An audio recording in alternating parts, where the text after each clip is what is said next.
Hello guys, एक बार फिर से स्वागत है आपका अपने यूट्यूब चैनल में। आज के वीडियो में मैं एक्सप्लेन करने वाला हूँ BTTH के एपिसोड 150 को। एपिसोड 150 की शुरुआत में हमें जियाव्यान को देखते हैं, जो कि उस क्रिस्टल के पास जाकर के आवाज़ लगा रहा था। तो थर्ड एल्डर जोली बोलते हैं, जियाव्यान, इसका कोई भी मतलब नहीं है, वह तुम्हारी आवाज़ को नहीं सुन सकती है, उसकी जान अभी खतरे में है। तो जियाव्यान हे किंग से बोलता है, मैंने जियान को तुम्हारे भरोसे यहाँ पर छोड़ा था कि वह ठीक रहेगी, तो उसे अब क्या हो गया है। तो हे किंग बोलते हैं, यह पूरी मेरी गलती है। जिस पर थर्ड एल्डर बोलते हैं, नहीं, ये मेरी गलती है। बहुत समय पहले मेरे एंशिएंट ड्रैगन ट्राइब ने अपने किंग को खो दिया, और उसके बाद यह पूरा एंशिएंट ड्रैगन ट्राइब 4 भागों में डिवाइड हो गया और काफ़ी समय तक हमारे बीच फाइट हुआ। इसके बाद बहुत तलाश करने के बाद हमें जियान के बारे में पता चला, जो हमारे किंग की डॉटर है। मैं चाहता था कि जियान जल्दी से अपने एंशिएंट ड्रैगन ट्राइब की, जिसकी वजह से मैंने उसे ड्रैगन फिनिक्स ओरिजिन फ्रूट को ऑब्जर्व करने के लिए फोर्स किया। मुझे लगा ड्रैगन फिनिक्स ओरिजिन फ्रूट को ऑब्जर्व करने के बाद जियान की एबिलिटी काफ़ी ज़्यादा इंक्रीज हो जाएगी और वह एंशिएंट ड्रैगन ट्राइब की क्वीन बन जाएगी और सभी आइलैंड को एक साथ कर पाएगी। जिस पर जियान कहता है, लेकिन ब्रदर, हे किंग ने तो कहा था कि dragon Phoenix origin fruit ancient boy dragon tribe के लिए काफ़ी अच्छी चीज़ है, फिर वह जियान को कैसे नुकसान कर सकता है। तो हे किंग कहते हैं, हमने भी इसके बारे में बिल्कुल नहीं सोचा था। ड्रैगन फिनिक्स ओरिजिन फ्रूट की एनर्जी काफ़ी ज़्यादा थी, जिसको जियान बिल्कुल भी कंट्रोल नहीं कर पा रही थी, जिसकी वजह से ड्रैगन फिनिक्स ओरिजिन फ्रूट की इतनी ज़्यादा एनर्जी की वजह से वह इसमें कैद हो गई। और इसमें थर्ड एल्डर जोली की भी कोई गलती नहीं है। एंशिएंट बॉय ड्रैगन ट्राइब के किंग जियान को तभी अपने साथ लेकर चले गए थे जब वह एक के अंदर थी। इसके बाद एंशिएंट बॉय ड्रैगन ट्राइब 4 भागों में डिवाइड हो गया और उनके 4 अलग अलग किंग बन गए और सभी के बीच काफ़ी समय तक फाइट हुई, जहां लास्ट में हमें यह ईस्टर्न ड्रैगन आइलैंड मिला। और अब केवल एंशिएंट बॉय ड्रैगन ट्राइब के किंग का डिसेंडेंट ही सभी को एक साथ ला सकता है, जो कि जियान है। यही हमारी लास्ट होप है। जहां जियान पूछता है, आप बस मुझे इतना बताओ, मैं जियान को कैसे बचा सकता हूं। जहां थर्ड एल्डर जोली बताते हैं, यह जो जियान के चारों ओर क्रिस्टल बना है, यह ड्रैगन फिनिक्स ओरिजिन फ्रूट की वजह से क्रिएट हुआ है, जिसको कि एक दाऊ सेंग का वॉरियर भी बिना जियान को नुकसान पहुंचाए नहीं तोड़ सकता। एक तुम ही हो जो इसे अपने हेवनली फ्लेम का यूज करके डिस्ट्रॉय कर सकते, जिससे जियान को भी कोई नुकसान नहीं होगा। तभी हे किंग और थर्ड एल्डर जोली दोनों जियान से रिक्वेस्ट करते हुए बोलते हैं, लिटिल ब्रदर, अब आप ही ऐसे पर्सन हो जिस पर अब हम विश्वास कर सकते हैं और जिसके पास टॉप 10 रैंक में आने वाली हेवनली फ्लेम है। अगर आपको हमारी हेल्प करने के बदले में कुछ चाहिए तो वो भी हम आपको देने के लिए तैयार हैं। और अब हमारे एंशिएंट बॉय ड्रैगन ट्राइब का फ्यूचर आप पर है। तो जियान बोलता है, मुझे एंशिएंट बॉय ड्रैगन ट्राइब के फ्यूचर से कोई लेना देना नहीं है, लेकिन मैं जियान को ऐसे मुसीबत में नहीं छोड़ सकता। जिससे हे किंग और थर्ड एल्डर काफ़ी खुश हो जाते हैं। इसके बाद जियान अपनी 3000 बर्निंग फ्लेम का यूज करके उस क्रिस्टल को रिफाइन करने लगता है, जिसे देखकर हे किंग बोलते हैं, ब्रदर, जियान की हेवनली फ्लेम तो काफ़ी पावरफुल है, मुझे तो इसमें अपने एंशिएंट बॉय ड्रैगन ट्राइब के एसेंस का महसूस हो रहा है, क्योंकि हे किंग को उस एंसेस्टर की सील की वजह से महसूस हो रहा था। बाल्केनो के बाद हम हे किंग और थर्ड एल्डर को देखते हैं, जहां third elder eastern dragon island के सोल्जर को ऑर्डर दे रहे थे कि ईस्टर्न ड्रैगन आइसलैंड को पूरी तरह सील कर दिया जाए ताकि कोई भी अंदर ना आ सके। तो हे किंग बोलते हैं, एल्डर, कहीं आपको इस बात का तो डर नहीं कि वह बाकी तीनों आइसलैंड ईस्टर्न ड्रैगन आइसलैंड पर अटैक कर देंगे। तो थर्ड एल्डर बोलते हैं, तुमने बिल्कुल सही कहा, जब से एंशिएंट ड्रैगन आइसलैंड के किंग गायब हुए हैं, तब से एंशिएंट ड्रैगन आइसलैंड फैमिली के मेन तीनों लोगों ने अलग अलग आइसलैंड पर कब्जा कर लिया है और खुद ही खुद को किंग बना लिया है। अगर उनको इसके बारे में ज़रा भी पता चला कि जियान किंग की डॉटर है, तो ये बिल्कुल भी अच्छा नहीं होगा, क्योंकि अभी के टाइम ईस्टर्न ड्रैगन आइसलैंड के फर्स्ट और सेकंड एल्डर ट्रेनिंग कर रहे हैं और वे दोनों लाइफ एंड डेथ की सिचुएशन में हैं और हम उन्हें अभी डिस्टर्ब भी नहीं कर सकते हैं, जिसकी वजह से मुझे पूरा विश्वास है कि वो तीनों आइसलैंड ज़रूर अटैक करेंगे। तो हे किंग बोलते हैं, थर्ड एल्डर, आपको चिंता करने की कोई ज़रूरत नहीं है, मैं जियान को प्रोटेक्ट करूंगा। अगर कोई यहाँ पर उसे रोकने के लिए आया तो पहले उसे मुझसे फाइट करनी पड़ेगी। तो किंगलिन भी बोलती है, मैं भी यंग मास्टर जियावियान को प्रोटेक्ट करने के लिए अपना बेस्ट दूंगी। तो थर्ड एडर बोलते हैं, लिटिल गर्ल, मेरे पास तुम्हारे लिए एक इम्पोर्टेंट मिशन है। एक जेट की बोतल देते हुए बोलते हैं, मैंने अपनी बॉडी से इस एसेंस ब्लड को रिफाइन किया है। जब जियावियान एग्जॉस्ट हो जाए तब तुम उसे इस ब्लड एसेंस को देना, इससे उसकी एनर्जी जल्दी से रिकवर हो जाएगी। तो किंगलिन बोलती है, एल्डर आप चिंता ना करें। फिर हम 1 मंथ के बाद का सीन देखते हैं जहां जियावियान अभी भी उस क्रिस्टल को रिफाइन कर रहा था और उसको ऐसा करते हुए 1 मंथ बीत गया था। और हम वहीं पर हे किंग, किंगलिन और थर्ड एल्डर को देखते हैं जहां हे किंग बोल रहे थे कि आखिर अब जियावियान को अब कितना टाइम लगने वाला है, ऑलरेडी 1 मंथ गुजर चुका है। तो थर्ड एल्डर बोलते हैं, बस थोड़ा और, अब बस जेट क्रिस्टल ऑलमोस्ट रिफाइन हो चुका है, लेकिन अगर यह इसी तरह चलता रहा तो ब्रदर जियावियान बहुत जल्द एग्जॉस्ट हो जाएंगे। फिर हम जियावियान को देखते हैं जहां सच में अब उसकी हालत ख़राब हो रही थी, लेकिन वह फिर भी अपनी एनर्जी को और ज़्यादा रिलीज करके क्रिस्टल को रिफाइन करना जारी रखता है। जहां अब बहुत ज़्यादा एनर्जी का यूज करने से उसके मुंह से ब्लड निकलने लगता है, जिसे देखकर किंगलिन और बाकी सभी लोग काफ़ी परेशान होने लगते हैं। और किंगलिन बोलती है, यंग मास्टर जियावियान काफ़ी एग्जॉस्ट हो चुके हैं और अगर वो इसी तरह एनर्जी का यूज करेंगे तो उनका फाउंडेशन भी डिस्ट्रॉय हो जाएगा।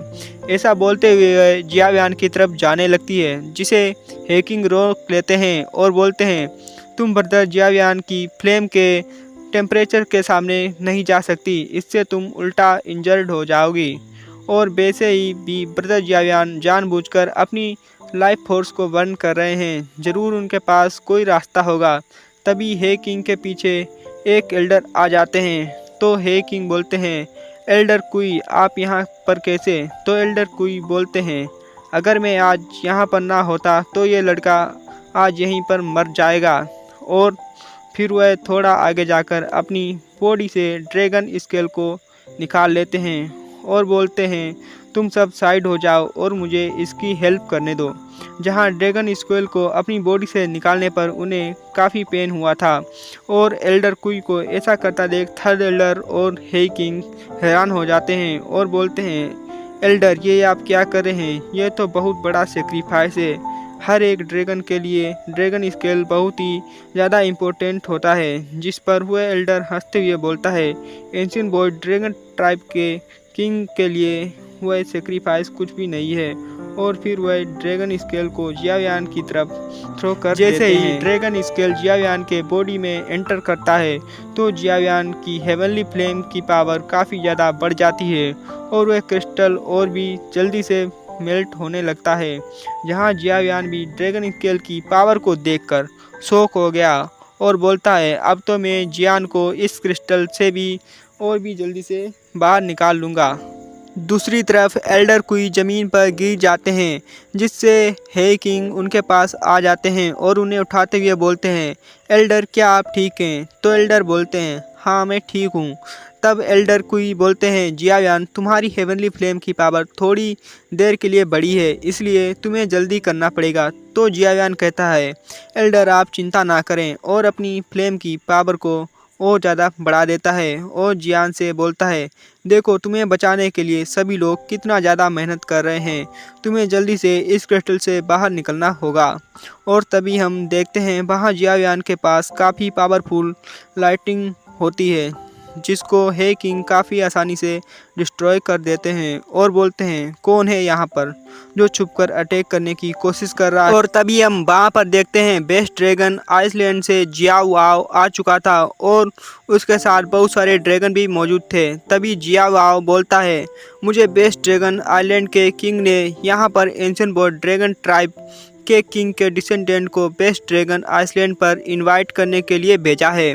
और तभी हम यहाँ पर साउथ ड्रैगन आइसलैंड के बंदे मैनयान को देखते हैं, जो बोल रहा था, साउथ ड्रैगन आइसलैंड के किंग ने मुझे यहाँ पर इन्वेस्टिगेशन के लिए भेजा है कि आखिर ईस्टर्न ड्रैगन आइसलैंड हमसे क्या छुपा रहा है। और ये दोनों ही यहाँ पर इनडायरेक्टली जियान को मारने की बात कर रहे थे।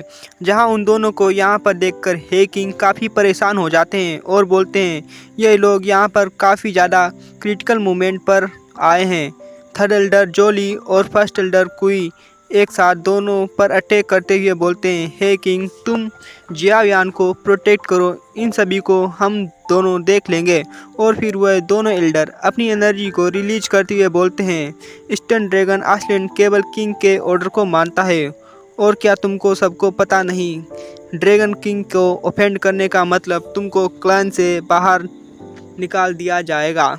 इसके बाद वह दोनों एल्डर उन सब से फाइट करने लगते हैं, जहां हे किंग उनको फाइट करता देखकर बोलते हैं, अगर फर्स्ट और सेकंड एल्डर यहां पर होते तो इन सब की हिम्मत नहीं होती कि वह यहां पर अटैक करने के लिए आते। फिर वह जियावियान को जल्दी करने के लिए बोलता है, तो जियावियान बोलता है, ऑलमोस्ट हो चुका है ब्रदर हे किंग। तभी सीन कट करके हमें फॉलिंग स्टार पवेलियन में मास्टर फेन जुंजे और मास्टर यावलाव को दिखाया जाता है, जहां मास्टर यावलाव बोलते हैं, अचानक से मुझे इतनी चिंता क्यों हो रही है। तो मास्टर फेन जुंजे बोलते हैं, तुम्हारा डिसिपल पिछले 1 मंथ से गायब है, तुम्हें तो कोई चिंता ही नहीं है। तो मास्टर यावलाव पूछते हैं, क्या 1 मंथ हो गया है, मुझे तो पता ही नहीं चला। तो मास्टर फेन जुंजे बोलते हैं, मैंने फ्लावर सेक्ट में कुछ लोगों को जियावियान के बारे में पता करने के लिए भेजा था। उन्होंने बताया कि जियावियान वहाँ से बहुत पहले निकल गया था, लेकिन वह अभी भी फॉलिंग स्टार पवेलियन नहीं पहुँचा, और ये काफ़ी स्ट्रेंज बात है। तो मास्टर यावला बोलते हैं, मुझे कुछ गड़बड़ लग रहा है। और फिर ड्रैगन किंग आइसलैंड पर जियावियान को देखते हैं, जहाँ उसके पीछे नॉर्थ ड्रैगन आइसलैंड की एल्डर किंग यान आ चुकी थी और बोलती है, तो ये वो लड़की है जिसके पास रॉयल ब्लड लाइन है। मिस्टर हैंडसम, क्या मैं इस लड़की को अपने साथ लेकर जा सकती हूँ? तभी जियावियान के पास मास्टर यावलाव का जेट क्रिस्टल डिस्ट्रॉय हो जाता है, जिसको देखकर वह एल्डर किंग यान काफ़ी हैरान हो जाती है। और तभी वहाँ पर मास्टर यावलाव आ जाते हैं और किंग यान से बोलते हैं, तुम्हारी हिम्मत कैसे हुई कि तुमने मेरे डिसिपल को टच किया। जहाँ जैसे ही मास्टर वहाँ पर आते हैं तो किंग यान वैसे ही पीछे की ओर चली जाती है। यह तो बॉन्सिंग लेवल की एनर्जी है, कहीं तुम यावलाव तो नहीं हो। जहाँ जियावियान भी वहाँ पर मास्टर यावलाव को देखकर काफ़ी खुश हो गया था। तो मास्टर यावलाव कहते हैं, तुम अभी जिस चीज़ को कर रहे हो उस पर फोकस करो, अपना ध्यान मत भटकाओ। तभी किंग यान बोलती है, तुम तो ह्यूमन रेस से हो ना, तो क्यों आखिर तुम हमारे एंशिएंट ड्रैगन ट्राइब के मैटर में इंटरफेयर कर रहे हो। जिस पर मास्टर बोलते हैं, मेरे डिसिपल का हर एक मैटर मेरा मैटर है, और अगर तुम मरना नहीं चाहती हो तो तुम यहाँ से चली जाओ। तो किंग यान हंसते हुए बोलती है, तुमने तो आज मुझे ऑलमोस्ट बेवकूफ़ बना दिया था। अगर तुम यहाँ पर अपनी रियल बॉडी के साथ होते तो मैं एक बार शायद जाने के बारे में सोचती, पर क्या तुम्हें सच में लगता है कि ये तुम्हारा एल्यूशन मुझे रोक सकता है। तभी उसने मास्टर पर एक अटैक कर दिया था, जिसकी वजह से मास्टर का एल्यूशन वहीं पर डिस्ट्रॉय हो जाता है।